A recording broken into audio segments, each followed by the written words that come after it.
नमस्कार। देशकाल प्लस में आपका स्वागत है। मैं हूं मुकेश कुमार। दोस्तों, कतर के पूर्व अमीर शेख हमद बिन खलीफा की मौत हो गई है और उनकी मौत के मौके पर भारत सरकार ने एक दिन का शोक घोषित किया है। हालांकि कतर के पूर्व अमीर की मौत पर अगर भारत में एक दिन का शोक घोषित किया गया है तो ये कोई हैरत में डालने वाली बात नहीं है, क्योंकि पहले भी विभिन्न देशों के राष्ट्राध्यक्षों या महत्वपूर्ण लोगों की मौत पर शोक की घोषणा की गई है। लेकिन इस घोषणा पर सवालिया निशान इसलिए लग रहा है क्योंकि हाल में 28 फरवरी को ईरान के सर्वोच्च नेता अली खामनेई और उनके कई वरिष्ठ सहयोगियों, साथियों, परिजनों की एक साथ अमेरिका और इजराइल ने मिलकर हत्या कर दी थी। तब उस समय भारतीय प्रधानमंत्री मोदी सरकार का रवैया बिल्कुल उलट था। कोई राष्ट्रीय शोक की घोषणा नहीं की गई। यहाँ तक कि जो शोक की औपचारिकता है वो भी निभाने की घोषणा नहीं की गई। प्रधानमंत्री मोदी ने कभी उनकी मौत पर शोक व्यक्त नहीं किया।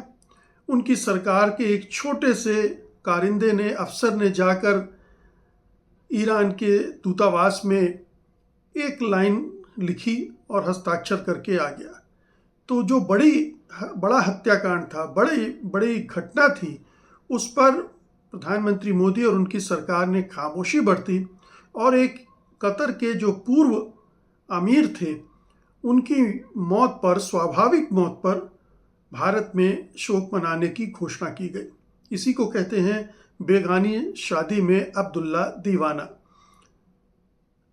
शेख अमीर जो अब नहीं है, अमीर शेख हमद जो अब इस दुनिया में नहीं है, उनका इतिहास भी खंगाला जाना चाहिए। केवल एक विडंबना, एक विरोधाभास, एक दिक्कत नहीं है इस फैसले में कि भारत ने ईरान के साथ ऐसा क्यों किया और कतर के साथ ऐसा क्यों किया। ये दोनों मामलों में उसका जो रवैया था वो दोहरा क्यों था, ये तो हम इस पर आगे थोड़ी बात करेंगे। लेकिन ये भी देखना चाहिए कि जो कतर के पूर्व अमीर शेख हमद बिन खलीफा जो अब नहीं रहे हैं, उनके कारनामे कैसे थे। उन्होंने कैसे अपने पिता से सत्ता हथियाई थी, तख्ता पलट किया था, पिता को 9 साल तक एग्जाइल में रहने दिया था और बाद में फिर आकर जब उनकी पत्नी की मौत हो गई तो वो आए, लौटे और किसी तरह से एक पैचअप हुआ। तो ये जो अब नहीं है शेख हमद बिन खलीफा, उनका अतीत कोई ऐसा नहीं है जिसको लेकर भारत को इतना उत्साहित होना चाहिए था। उस घटना पर भी हम आएंगे और ये भी देखेंगे कि शेख हमद बिन खलीफा ने क्या क्या किया, कैसे तख्ता पलटा और कैसे वो वहाँ के अमीर बने। और फिर उन्होंने, इस बात में तो कोई दो मत नहीं है कि उन्होंने कतर की तकदीर पलट दी। कतर को उन्होंने एक बहुत ही आधुनिक किस्म का देश बना दिया। उसकी अभूतपूर्व तरक्की हुई क्योंकि दुनिया के नेचुरल गैस के सबसे बड़े जो भंडार हैं उनमें से एक कतर में भी है। LNG का सबसे ज़्यादा प्रोडक्शन वहीं होता है और भारत को भी वहाँ से सप्लाई मिलती है। लेकिन कतर का रोल क्या रहा है अंतर्राष्ट्रीय राजनीति में भी और घरेलू स्तर पर भी, ये भी गौर करने लायक बात है। तो सबसे पहले कैसे उन्होंने सत्ता हथियाई ये देखें।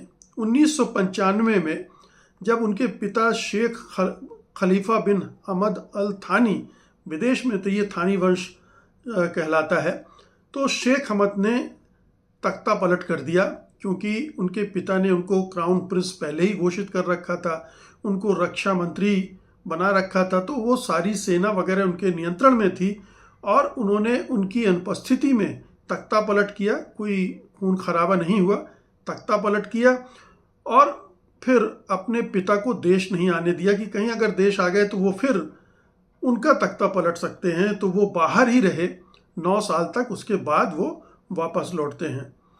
1996 में उन्होंने अल जज़ीरा जो चैनल है उसकी स्थापना की थी, जिससे एक सॉफ्ट पावर कतर का डेवलप हुआ और पूरे मध्य पूर्व में ही नहीं दुनिया भर में उसका नाम है। तो ये उसका एक बड़ा कदम था। दूसरा बड़ा कदम ये था कि जो उन्होंने पाला, एकदम से पूरी तरह से अमेरिकी कैंप में चले गए वो, और न केवल चले गए बल्कि उन्होंने कतर में अमेरिका का सबसे बड़ा सैनिक अड्डा भी बनाया, अल उदैद एयरबेस बनाया, जो कि दुनिया की सबसे लंबी रनवे में से एक है। 9/11 के बाद अमेरिकी सेंट्रल कमांड सेंटकॉम का ये फॉरवर्ड हेडक्वार्टर भी बन गया और मध्य पूर्व में अमेरिका का सबसे बड़ा बेस, लगभग 10,000 सैनिक यहाँ तैनात हैं, वो भी यहीं हो गया। और इसके लिए कतर ने अमेरिका से कोई पैसा नहीं लिया, कोई किराया नहीं लिया, और ये उनकी एक बड़ी राजनीतिक चाल मानी जाती है।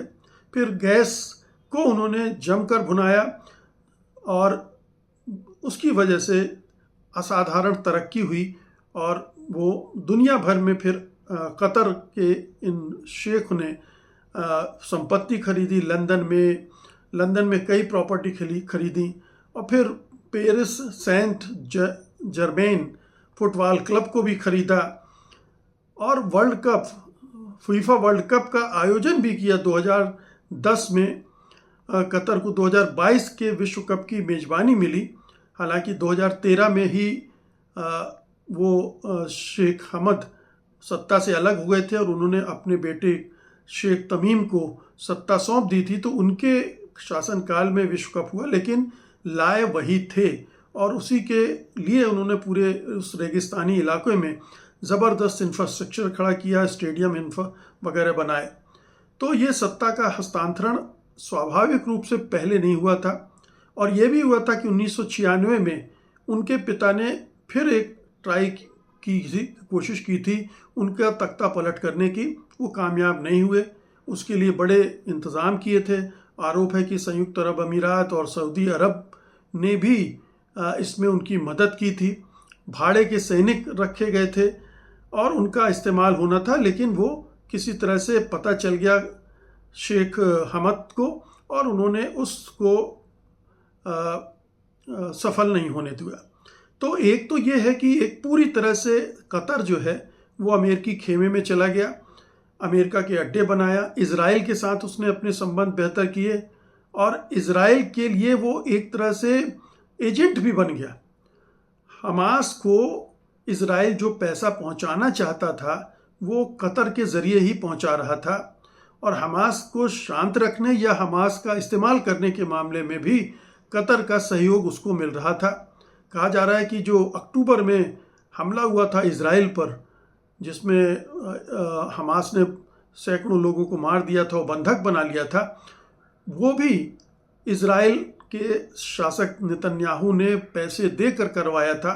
ये एक कॉन्स्पिरेसी थ्योरी है, सिद्ध कभी नहीं हुई, लेकिन माना जाता है कि कतर के ज़रिए हमास को कैसे इस्तेमाल करें नेतन्याहू और इजराइल, इसकी एक पूरी व्यवस्था बना रखी गई थी। तो वो एक उसका पक्ष है। एक भारत का पक्ष और है जिसको गौर करना चाहिए कि भारत के वहाँ पर लाखों मजदूर काम करते हैं। हालांकि छोटा सा देश है, उसकी आबादी तकरीबन 30 लाख है, जिसमें से मुश्किल से 15-20% कतारी हैं। कतर ओरिजिनली कतारी कतर के हैं, बाकी सब प्रवासी हैं। उनमें भारतीयों की संख्या बहुत अच्छी है, लेकिन उन्होंने जो अब जन्नत सिधार गए हैं शेख हमद, उन्होंने ऐसी व्यवस्था बनाई थी कि जिसमें जो स्पॉन्सर होते थे मजदूरों के, उनके पासपोर्ट, वीज़ा और नौकरी बदलने पर पूरा नियंत्रण होता था। मजदूरों का शोषण, वेतन चोरी, स्वास्थ्य खराब रहने की स्थिति, अत्यधिक गर्मी में लंबे समय तक काम कराना, खतरनाक निर्माण कार्य कराना, इन सब तरह से ज़बरदस्त उनका शोषण हुआ। जो भी प्रवासी मजदूर थे उनके पासपोर्ट जब्त करना, यात्रा पर प्रतिबंध, जबरन लेबर कराना, ये सब आरोप लगे। Human rights watch, amnesty international की रिपोर्ट्स हैं इस मामले में। और विश्व कप की तैयारी के समय भी उन्होंने इंफ्रास्ट्रक्चर बनाने में, कहा जाता है कि हज़ारों मजदूरों की मौत के आरोप लगे, और ये सब उनके बेटे के राज में हुआ। और लेकिन नींव जो है वो शेख हमद ने रखी थी, शेख तमीम ने उसको बाद में आगे बढ़ाया था। तो एक पक्ष ये भी है जिसकी वजह से भारत को उनका शोक मनाने की ज़रूरत नहीं थी, लेकिन शायद मोदी जी अब पूरी तरह से अमेरिकी कैंप में शामिल हो गए हैं। वो चुन चुनकर ऐसे देशों की यात्रा कर रहे हैं जो अमेरिकी कैंप के हैं, उनसे संबंध बढ़ा रहे हैं, रिश्ते बढ़ा रहे हैं। जैसे ऑस्ट्रेलिया, न्यूजीलैंड गए थे अभी, उसके पहले इटली गए थे, संयुक्त अरब अमीरात गए थे, और अब ये कतर के मामले में उनका रुख, जो अमेरिका और ईरान की जंग हुई उसमें भारतीय प्रधानमंत्री और सरकार की भूमिका, ये सब कुल मिला के दिखा रही कि मोदी जी ने भारत को पूरी तरह से अमेरिकी इंटरेस्ट के साथ अलाइन कर लिया है। अमेरिका जो चाहता है वही वो कर रहे हैं। अमेरिका के इशारे पर ही अगर कतर को इतना महत्व दिया जा रहा हो तो कोई हैरत की बात नहीं होगी। लेकिन ये संदेश भारत के हितों के लिए कोई अच्छा संदेश नहीं बनता है। भारत के हितों पर इसका उल्टा असर पड़ेगा, क्योंकि अमेरिका के पक्ष में जितना झुकेंगे उतना ही चीन और रूस दूर छिटकेंगे, और उनका खासतौर पर चीन का रवैया एंटी इंडिया बढ़ता जाएगा, और वो और भी दिक्कतें हमारे लिए खड़ा कर सकता है। तो एक जो संतुलन होना चाहिए वो संतुलन पूरी तरह से खत्म होता दिख रहा है, और इस लिहाज से भी भारत सरकार का, मोदी सरकार का ये फैसला आत्मघाती कहा जाएगा। बहुत बहुत शुक्रिया आपका, धन्यवाद, नमस्कार।